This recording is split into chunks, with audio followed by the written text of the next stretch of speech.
What's going on, Jacksonville boaters? Northeast Florida, I should say. Everybody's running out of inventory, so we might as well broaden our customer base while we can. Have several boats left for 2020, and then the 2021s are starting to come in, so that's what we'll go over next.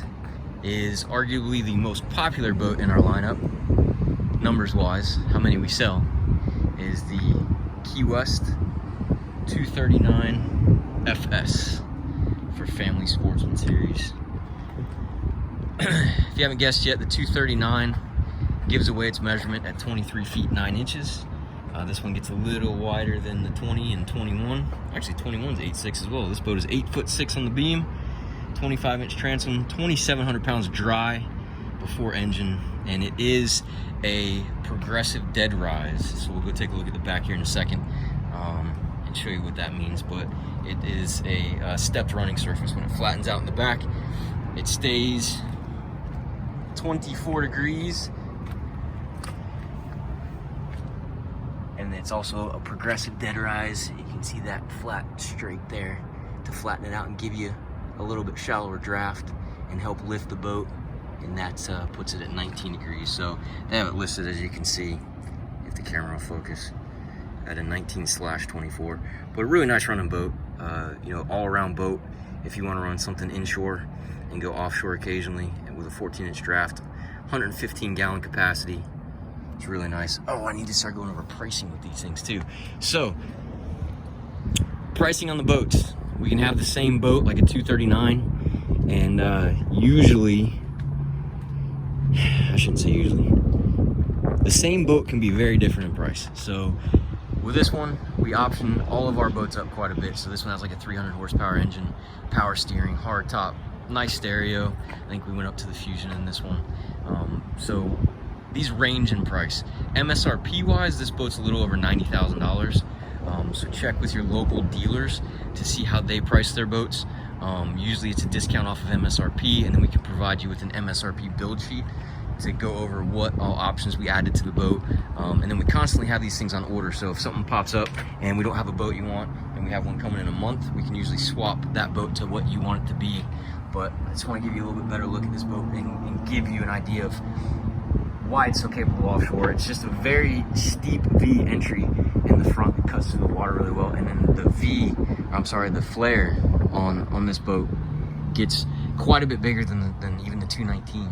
So it sheds water really nice with the same reverse chine that Key West puts on all their boats to really deflect the water.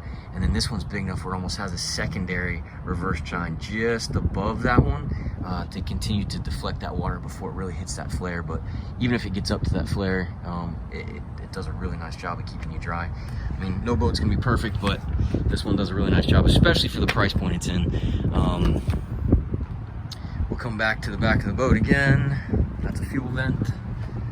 This is a 2021. One of the first ones we got off the truck, just came off today actually. Like I said, 300 horsepower Yamaha. Integrated swim ladder there. And then we have a nice little door to make entry a little bit easier. And then coming onto the boat, this is my favorite part of this 239. I think that really makes it very marketable to most of the people out there, is the room in the cockpit. Capacity on this boat, according to the Coast Guard, is 10 people or 2,355 pounds. This is maximum horsepower for this boat. Like I said, it pushes it pretty good. I think this is like a 52 mile an hour boat with this engine, which is really scooting.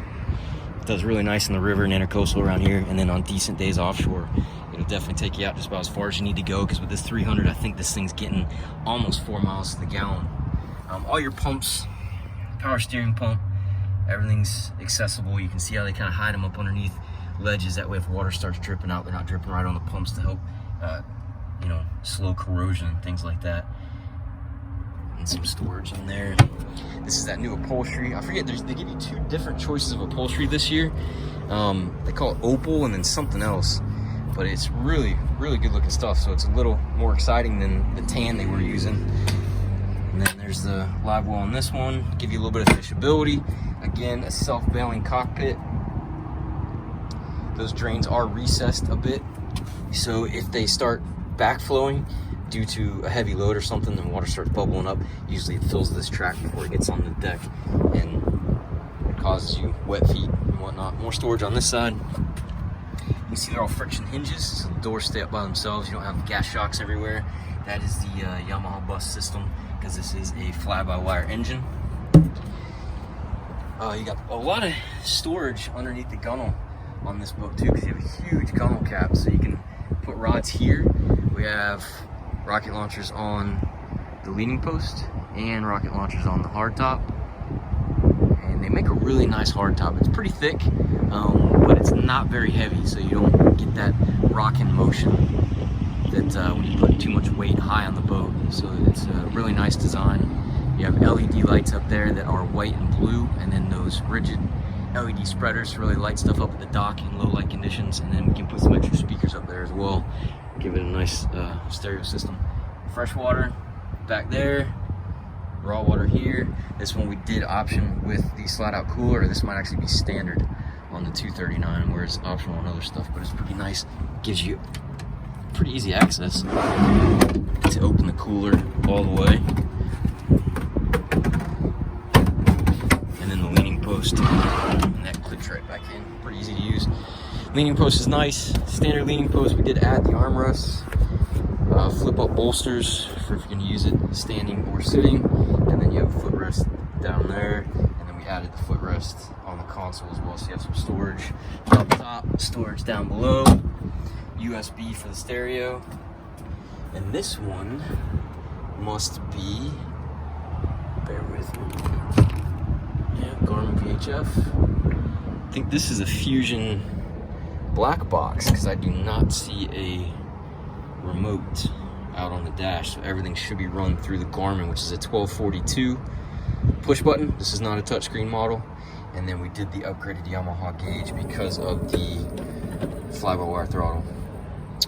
Tilt, power assisted hydraulic steering, Lenco trim tabs, and all your systems in here: nav lights, bilge pump, live well, fish box. You have a macerated fish box up front, which is really nice for all those bloody species. Map light, red, white, and blue. Head compartment. See, this one we must have optioned with the filler. And then back here, your batteries. Again, oh yeah, there's a Fusion black box, so it definitely has a Fusion. The wiring on the boat is really clean, especially for a boat that's a mid-line boat. Really well constructed. They've been doing it for quite a while, so they've gotten pretty good at it. But some other boats that we compete against just aren't quite up to this standard as far as wiring goes. Not that this one's perfect. We got a porta potty in there, your backrest stow, in a nice area in case you're not using them, because the boat is very fishable and very cruisable, so multi-purpose for sure. Some of that new upholstery here on the front seat, give you a good look at that hard top. We get most of our hard tops without powder coat. I don't know, I guess it's a trend. Some people still like powder coat, looks good. Other people like the bright dipped aluminum. It's a little bit easier to keep looking good for a while. Cooler, freshwater fill, and then that is for the bow table. And then you can see the inserts here, so we can put a filler cushion and turn this into one big sun pad. And then this is that insulated macerated fish box. Good size, really good size.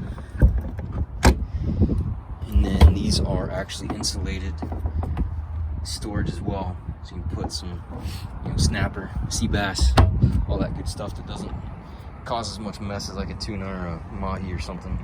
Bolsters all the way along the boat, so it does make it very fishable from stem to stern. Once you have these cushions stowed, you can put all these in the head if you're taking out fishing and cruising in the afternoon or something. Anchor tucks up in there. Most of these Key West, we put that trolling motor plug just in case. This one's a little harder to put a trolling motor on. We can do it right off the side here, but we are a Rodan, Minn Kota, and Motor Guide dealer. Mostly we're doing the Minn Kotas now, but like I said, we can do Rodan as well. Another look at that big hard top. Gives you some good weather protection. And plenty of accessories tucked in there. Spreader lights, hard top lights, E-box. But like I said, our most popular boat for a reason. A lot of room, good for families, good for fishing. If you have any questions on this or anything else that we have left in inventory, which isn't much right now, you can call us at 904-644-7631. Ask for Brad or Barton. Or you can get us on Yamaha Marine JAX.com.